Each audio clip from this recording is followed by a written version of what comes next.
এখানে আমরা দেখছি অদ্ভুতভাবে মন্দির নির্মাণের প্রতিযোগিতা চলছে। কিন্তু চাইছে জগন্নাথ মন্দিরের নামে রাজনৈতিক সংঘাত বাড়ুক।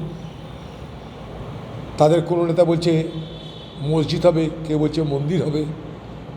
রাষ্ট্রের কাজ মন্দির বা মসজিদ বানানো নয়, রাষ্ট্রের কাজ মানুষের কল্যাণ করা। যে রাজ্য আছে রাজ্যের কল্যাণ, রাজ্যের অগ্রগতি, রাজ্যের বিকাশ। কেন্দ্রেরও কাজ একইভাবে রাষ্ট্রের বিকাশ, রাষ্ট্রের অগ্রগতি, রাষ্ট্রের উন্নতি। এখানে আমরা দেখছি অদ্ভুতভাবে মন্দির নির্মাণের প্রতিযোগিতা চলছে এবং সেই প্রতিযোগিতা আগামী বিধানসভা ভোটকে সামনে রেখে।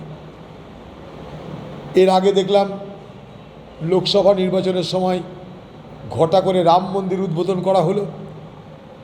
একটা দেশের প্রধানমন্ত্রী প্রাণ দিচ্ছে দেবতার, তার নাম ভগবান রাম। এখানে বাংলার মুখ্যমন্ত্রী সে বলছে আমিও পারি। জগন্নাথ মন্দির তৈরি হলো সরকারি টাকায়, সমুদ্রের ধারে সরকারি টাকায় মন্দির নির্মাণ হচ্ছে। আর সেই দেবতার প্রাণ দান করবে আমাদের দিদি মমতা ব্যানার্জি। মোদি আর মমতার মধ্যে এখন মন্দির নির্মাণ নিয়ে তু মাই চলবে। এ বলবে আমি রাম মন্দির করলাম, এ বলবে আমি জগন্নাথ মন্দির করলাম। এবং উদ্দেশ্য হচ্ছে নির্বাচনের আগে হিন্দু ভোটকে অনেক বেশি করে তাদের পক্ষে নিয়ে যাওয়া, এই হিন্দু ধর্মকে, হিন্দু মন্দির প্রতিষ্ঠার মাধ্যমে এই ভাবাবেগকে জাগিয়ে তোলে। এটা কোনো রাজ্যের সরকারের বা রাষ্ট্রের কাজ হতে পারে বলে আমরা মনে করি না।